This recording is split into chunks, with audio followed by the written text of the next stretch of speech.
días. Gracias por ver este video. Y quiero dar las gracias a mis 3.500 suscriptores del canal. Ha crecido bastante.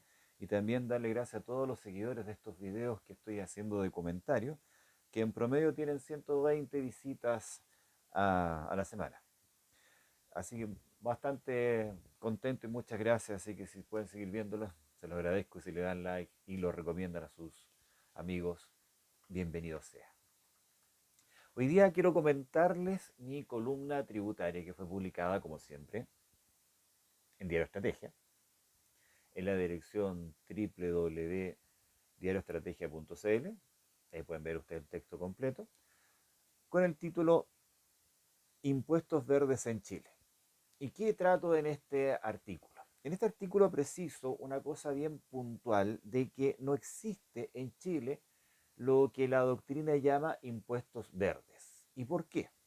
Porque la doctrina considera los impuestos verdes como un gravamen que desmotiva una conducta antiambientalista. O sea, sale caro contaminar, esa es la idea. Y el propósito es poder establecer un mayor gravamen al contaminador para que le salga poco rentable seguir contaminando. Y de esa manera se desincentiva y cambia, según la lógica economicista, una actividad que le sale muy cara por otra más barata. El que contamina paga, esa es la idea. Y los fondos que se recauda los toma la autoridad y van a paliar, a mitigar el efecto en el ambiente que ha generado ese contaminante. Y también para realizar actividades en general para solucionar los daños que se han producido. Esa es la lógica que tiene estos impuestos verdes según la doctrina. En Chile no tenemos esa realidad, porque los impuestos que hay, que principalmente es al combustible, su origen incluso tiene una lógica de recaudación. Y fue precisamente en la década de los 80, por el terremoto en el año 1985, que se estableció el impuesto a los combustibles, que era para recaudar fondos para solucionar los problemas en la construcción, en los caminos que hubo, y era para reconstruir. Pero los impuestos en Chile, cuando se suben no se bajan, y las medidas transitorias pasan a ser permanentes y se quedó ese impuesto por el resto del periodo. Y más aún, lo que tenemos hoy en día, específicamente el impuesto a los combustibles, es un sistema también de crédito fiscal, porque los contribuyentes que utilizan combustible para fuentes no móviles, una fábrica, lo pueden utilizar como crédito fiscal, y también las empresas del transporte, elementos contaminantes móviles, y lo aplican como crédito fiscal contra el IVA. O sea, más encima tiene un incentivo, porque los créditos es un cheque que tiene el contribuyente para pagar su obligación. Por lo tanto, no existe en ese rubro un carácter doctrinario de impuesto verde, porque el que contamina paga, pero más encima ese mayor pago que estoy haciendo me ayuda a descontar del IVA, generando ahí una situación que no tiene mucha lógica según la doctrina. Por lo tanto, no tenemos un impuesto verde, porque el que contamina paga, pero encima tiene un beneficio, y genera también un desequilibrio, porque solo pueden ocupar esa rebaja los que son contribuyentes del IVA.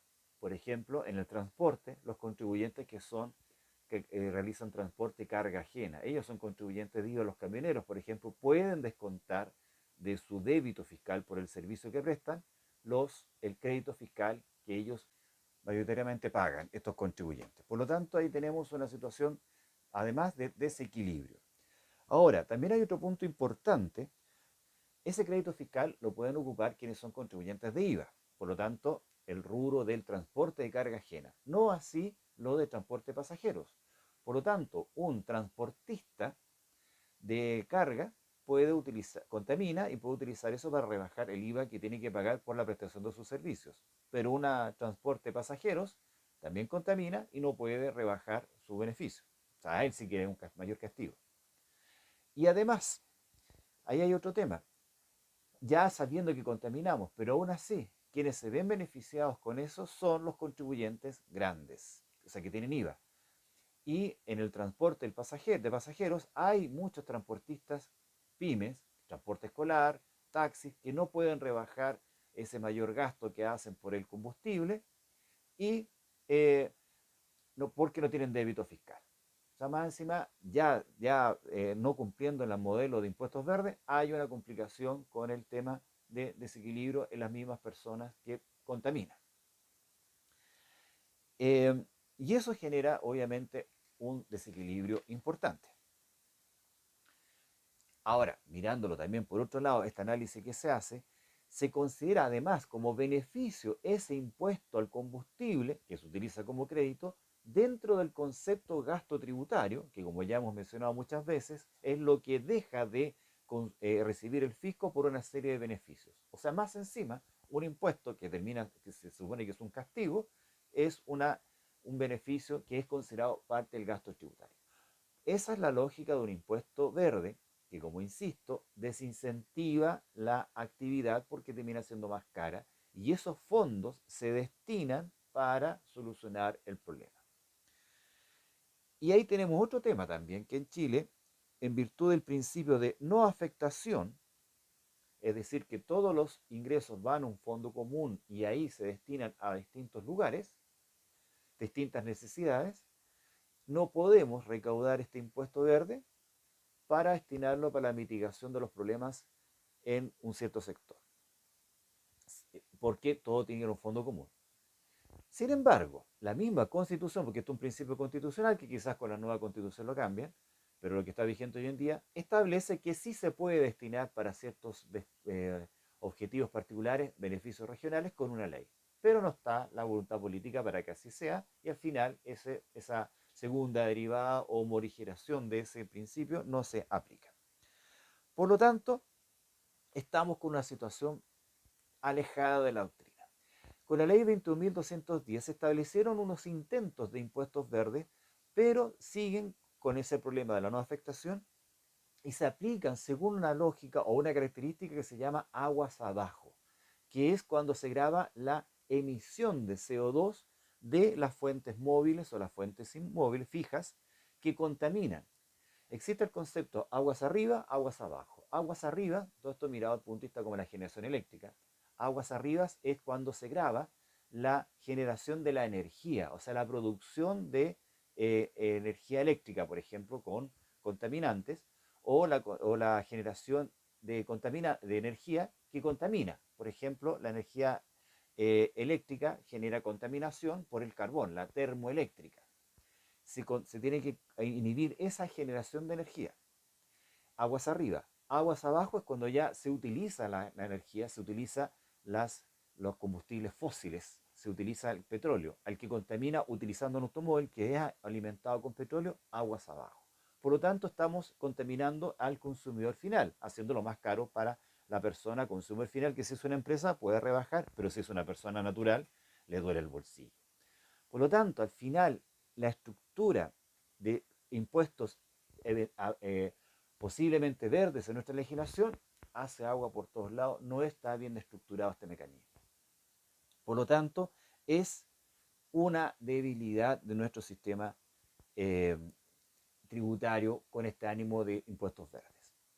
Ahora, por otro lado, dada esta situación, los empresarios no tienen una alternativa para y utilizar una tecnología que sea menos contaminante, aprovechando algún incentivo tributario.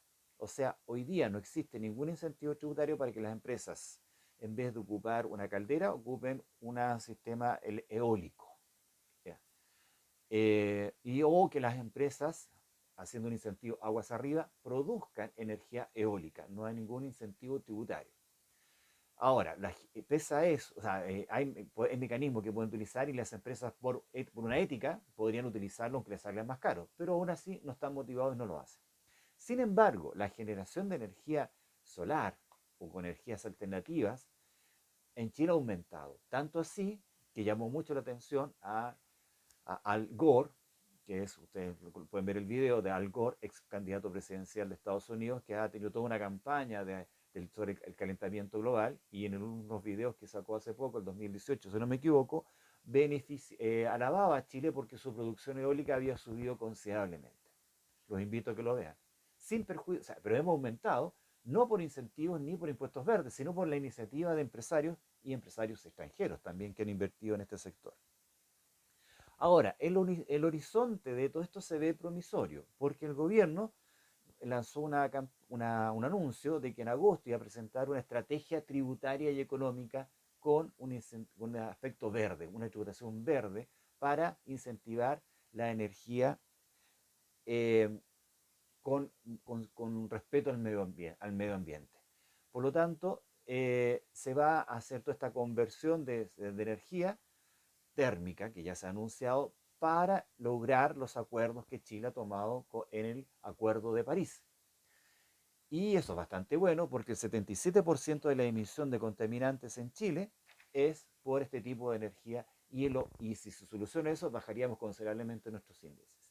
Y si se logra eso a través de herramientas tributarias, porque los impuestos verdes no son un fin, sino que son un medio. Y en Chile se han tomado como un fin, o sea, se quiere recaudar más solamente por la recaudación. Y los impuestos verdes son una herramienta para lograr no una mayor recaudación, sino una baja en la contaminación, baja en la emisión de CO2, baja de los índices de aumento de temperatura que afectan al calentamiento global. Por lo tanto, ese es el objetivo de un impuesto verde. Situación que en Chile no se aplica por la estructura y por las miradas cortoplacistas de algunos planificadores de la legislación tributaria que sin duda han utilizado los impuestos para solucionar problemas y no para proyectar ni para orientar. Ese es mi comentario esta semana. Por la atención prestada, muchas gracias.